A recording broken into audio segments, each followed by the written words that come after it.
हाँ, तो आज मैं आपको कैज़ुअल इनकम के बारे में समझाऊँगा। देखिए कैज़ुअल इनकम का आज जो हम पढ़ने वाले, ये पूरा का पूरा थ्योरी होगा और इसका इम्प्लीकेशन कहाँ पर होगा इनकम टैक्स पोर्टल का अंदर, उससे हम एक इसका दूसरा वीडियो में जानेंगे। समझे? तो देखिए कैज़ुअल इनकम कहाँ पर आते हैं? आप अगर इनकम टैक्स भरे होंगे तो इनकम टैक्स का अंदर 5 हेड का नाम तो आपने सुना ही होगा। 5 हेड कौन-सा है? Income from salary, income from house property, income from PGBP, income from capital gain, next आता है income from other sources.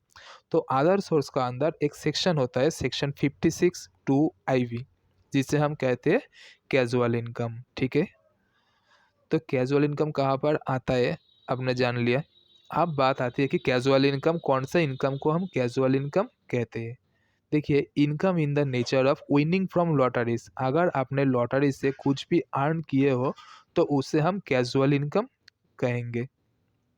Then आता है कि crossword puzzle, races including horse race, किसी भी तरीके का रेस हो उसका अंदर हॉर्स रेस भी इंक्लूड होगा तो इसे हम कैजुअल इनकम मान लेंगे। देन आता है कि कार्ड गेम तो सभी ने सुना ही होगा। एंड अदर्स गेम का मतलब एमपीएल, A23, रैमी, इसके बारे में आपने सुना। तो इन एप्लीकेशन से अगर आपने कुछ भी अर्न किए हो तो उसे हम कैजुअल इनकम मान लेंगे और इसी तरह से हम टैक्सेबिलिटी करेंगे।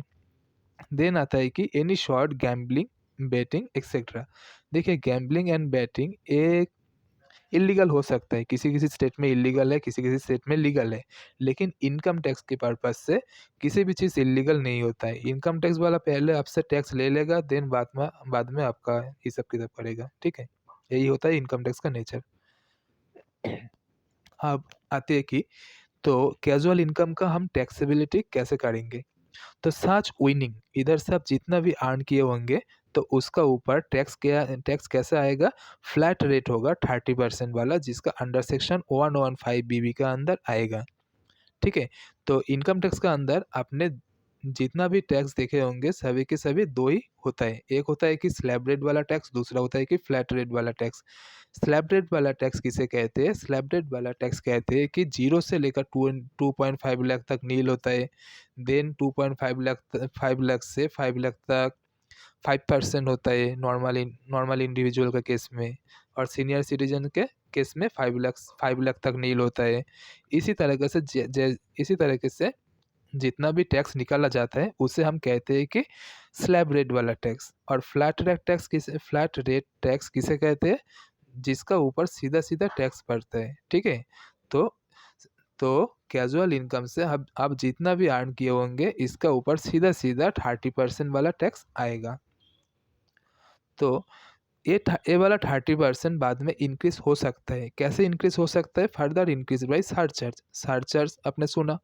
सरचार्ज का मतलब क्या होता है? अगर किसी इंडिविजुअल ने या कंपनी कंपनी के अंदर भी आता है, ठीक है? अगर 50 लाख से ज़्यादा या 1 करोड़ से ज़्यादा ऐसा लिमिट होता है, उस लिमिट से अगर ज़्यादा इनकम करते हैं, तो उन्हें एक्स्ट्रा टैक्स देना पड़ता है, जिसे हम कहते हैं सरचार्ज, ठीक है? अगर 50 लाख या 1 करोड़ से ज़्यादा होता है तब। तो इफ़ एप्लीकेबल, अगर सरचार्ज एप्लीकेबल है, तो आपका ये वाला फ्लैट रेट इंक्रीज़ हो जाएगा। कैसे इंक्रीज़ होगा? बताता हूँ। And health and education cess आपका जुड़ जाएगा इसके साथ। कितना? 4%। हेल्थ एंड एजुकेशन सेस क्या होता है? आपका जितना भी टैक्स निकला उसका ऊपर 4% ऐड कर देंगे गवर्नमेंट, ठीक है? क्योंकि हेल्थ एंड एजुकेशन पर्पज़ के लिए गवर्नमेंट उसे एक्सपेंस करने वाले हैं, उसका 4% होता है। तो देखिए 30% तो आपका फ्लैट रेट, उसका ऊपर 4% निकला निकला कैसे जाता है? आप अगर कैलसी लेते हो तो कैलसी का अंदर 30% लिखिए, देन प्लस वाला सिंबल प्रेस कीजिए एंड 4% प्रेस कीजिए। देखिए कितना आता है? 31.2% आएगा। आप इससे 34% मत समझिए, क्योंकि ये वाला 4% टैक्स का ऊपर टैक्स आता है, ठीक है? देन क्या आता है? देन आता है कि आपने इधर जितना भी इनकम किए होंगे, इन इनकम में से आप किसी भी तरीका का डिडक्शन आपको नहीं मिलने वाला। तो उसे इधर लिखा हुआ है कि नो एक्सपेंसेस और allowance can be allowed from such income. Okay, किसी भी तरीका का आपको एक्सपेंसेस मिलने वाला है ही नहीं। और डिडक्शन अंडर चैप्टर 6 ए होता नहीं, deduction under chapter 6A is not allowed on such income. तो 6 से क्या होता है, 6 से होता है 80C से 80U तक जितना भी इनकम, जितना भी डिडक्शन का सेक्शन अपने पढ़े होंगे तो उसे हम कहते हैं अंडर चैप्टर 6 से। तो इसका भी डिडक्शन आपको नहीं मिलने वाला। अगर आप जानना चाहते हो कि 80C क्या होता है तो मैं 80C का एक बहुत बड़ा लिस्ट होता है, ठीक है। अगर मैं आपको सिंपल वर्ड में बताता हूँ तो ऐसे ही होता है कि आप LIC में अगर जो प्रीमियम देते हो तो उसका जो जितना भी प्रीमियम देते हो मैक्सिमम 1.5 लाख था, 5 लाख का आपको छूट मिल जाता है, तो इसे कहते हैं 80C। ऐसा करके बहुत सारी सेक्शन होता है, ठीक है। इसका किसी भी सेक्शन का आपको बेनिफिट नहीं मिलने वाला, आप डिडक्शन नहीं मिलेगा आपको। ओके, देन एक चीज़ आपको दिमाग में आ सकता है, मेरा बिजनेस इनकम है 5 लाख, ओके, एंड मेरा लॉटरी से मेरे को इनकम हुआ है 10,000, ओके। तो अगर मैं 80C का अंदर उप 1 लाख का एक्सपेंसेस किया हुआ है तो मेरे को छूट मिलेगा या नहीं? तो 1 लाख का छूट मिलेगा, कहाँ पर मिलेगा? आपका बिज़नेस इनकम जो 5 लाख हुआ है तो उनमें से आप 1 लाख माइनस कर सकते हो।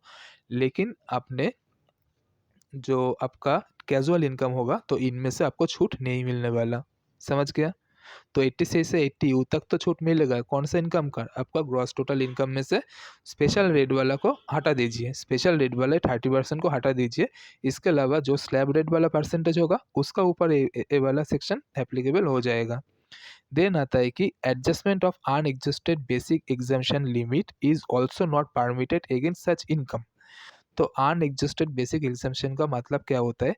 देखिए, इनकम टैक्स का अंदर जो स्लैब रेट होता है, स्लैब रेट नहीं, जो आपको डिडक्शन मिलता है कि 0 से 2.5 लाख तक आपको नील, ठीक है। आपका इनकम अगर 0 से लेकर के 2.5 लाख तक होता है तो आपका कोई टैक्स देने का ज़रूरत है नहीं, आपको बेसिक एग्जम्पशन मिल जाएगा, ठीक है। और आप एक एग्जांपल देख लीजिए तो आपको ज़्यादा समझ में आ जाएगा। एक resident and ordinary resident individual है जिसका एज है 50 ईयर्स। इन्होंने बिजनेस इनकम किया है 2,20,000 का एंड इनकम फ्रॉम लॉटरीज 12,000 का, ठीक है। तो इनका टैक्स कैसा आएगा? इनका टैक्स आएगा कि बिजनेस इनकम 2.2 लाख मतलब 2,20,000, इनमें से बेसिक एग्जाम्पशन लिमिट 0 से लेकर 2.5 लाख तक नील होता है ना, इसलिए 2.2 लाख तक छूट मिल जाएगा। तो इसका बिजनेस इनकम कैसा आया? नील आया। तो इनकम फ्रॉम लॉटरीज से इनका कितना मिला? 12,000 का 12,000 मिला, ठीक है। तो इनकम फ्रॉम लॉटरीज से 12,000 मिला, इनमें से बेसिक एग्जम्पशन लिमिट देखिए 2.5 लाख तक नहीं होता है, लेकिन हमने एडजस्टेड कितना किया है? 2,20,000 का, तो 30,000 का बचा हुआ है ना। लेकिन ये बचा हुआ अनएडजस्टेड लिमिट आप इधर नहीं ऐड कर सकते हो, ठीक है।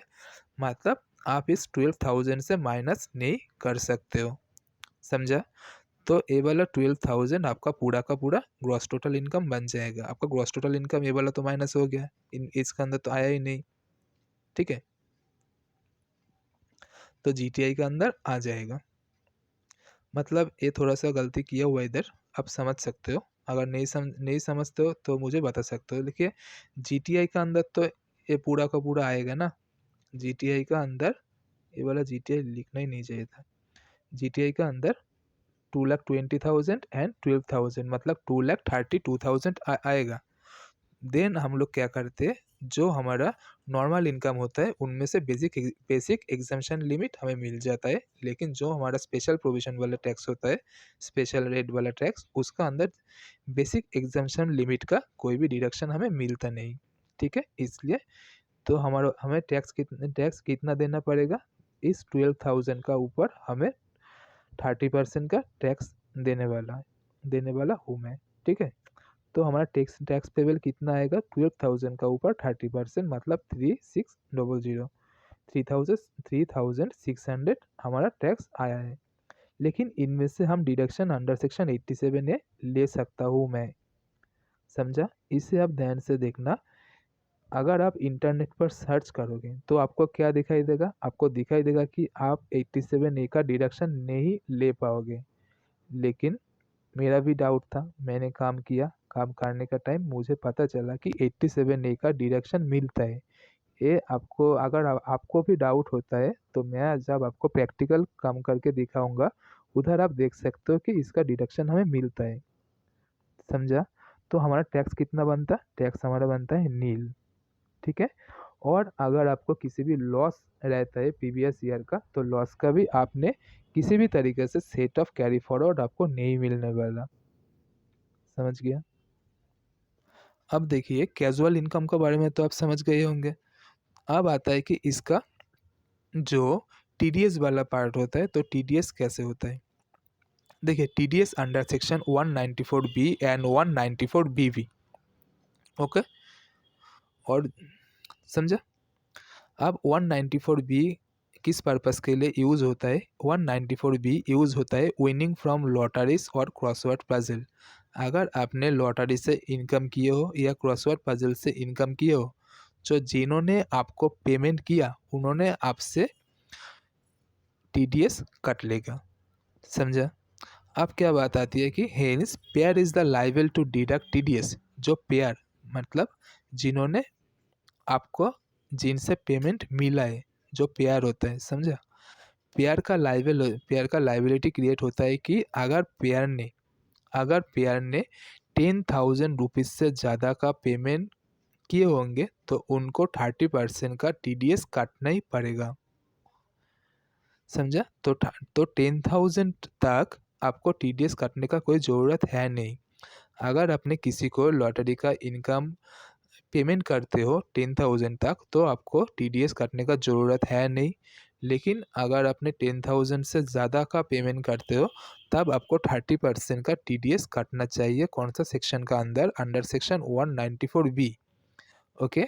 तो अगर आपने सपोज ऐसा मान लीजिए कि आपने 50,000 का एक लॉटरी इनकम अर्न किए हो। ठीक है। तो जिन्होंने आपको पेमेंट किए होंगे उन्होंने आपको 30% टैक्स डिडक्ट करके आपका हाथ में बाकी पैसा दे देगा। ठीक है। तो 30% कितना होता है 50,000 का? 50,000 का 30% होता है 15,000। तो उन्होंने आपको 35,000 आपका हाथ में दे देगा और 50,000 काट के आपको एक टीडीएस का सर्टिफिकेट दे देगा। कौन सा सेक्शन का अंडर टीडीएस काटेगा? 194B का अंदर टीडीएस काट के आपको एक सर्टिफिकेट दे देगा और उस सर्टिफिकेट को आपको इनकम टैक्स रिटर्न करने का टाइम इनकम टैक्स पोर्टल का अंदर शो करना पड़ेगा और टीडीएस का पार्ट ऐसे ही शो हो जाता है। ठीक है। और एक एग्जाम्पल देख लीजिए। एग्जाम्पल क्या होता है कि X owns lottery of 2 lakh. X ने 2 लाख रुपया का एक लॉटरी जीता है, तो out of which 20,000 payable to agent. तो इसे आप समझ सकते हो कि जो लॉटरी का एक एजेंट होता है जिनसे आपने लॉटरी परचेस किया है, अगर आपको लॉटरी में पैसा मिलता है तो उन्होंने कुछ ना कुछ चार्ज आपसे ले ही लेगा। ठीक है। तो इधर आपको 2 लाख का लॉटरी में आपने प्राइस जीते होंगे और जो एजेंट है उन्होंने 20,000 का डिडक्शन, उन्होंने 20,000 का एक चार्ज लिया आपसे। मतलब आपको देना ही पड़ेगा इसे। ठीक है। तो आपने दे दिया, तो आपका हाथ में कितना पैसा आने वाला है? आपका हाथ में आने वाला है 1,80,000 रुपीज़। ठीक है। तब उन्होंने क्या करेंगे? तब उन्होंने आपको 1,80,000 का ऊपर 30% का टैक्स डिडक्ट करके मतलब 54,000 उन्होंने टीडीएस जमा करवा देगा एंड आपको रिमेनिंग जो बैलेंस होगा उससे आपको पे कर देगा। ठीक है। तो उनका ये लायबिलिटी होता है कि टैक्स कटने का। समझा? और आपको भी आके इनकम टैक्स पोर्टल पर दिखाना ही होगा। अगर आपको और किसी भी इनकम नहीं है तो आप अंडर सेक्शन अ, अंडर सेक्शन 87A का अंडर सेक्शन 87A का अंदर आपने 12,500 का 12,500 का एग्जम्पशन ले सकते हो। ठीक है। तो मान लीजिए आपने 1,00,000 रुपया जीते होंगे, तो आपका 30% से कितना टैक्स बनता है? 30% से आपको बनता है 30,000। तो 30,000 में से आप 12,500 को माइनस कर सकते हो। समझा? तो इतना ही होता है कि कैजुअल इनकम का पार्ट। तो कैजुअल इनकम का जो जितना भी थ्योरी होता है मैंने आपको सारी चीज़ समझा दिया। अब बात आती है कि इसका प्रैक्टिकल इम्प्लीकेशन क्या होता है, इनकम टैक्स पोर्टल पर हम काम कैसे करते हैं, ठीक है?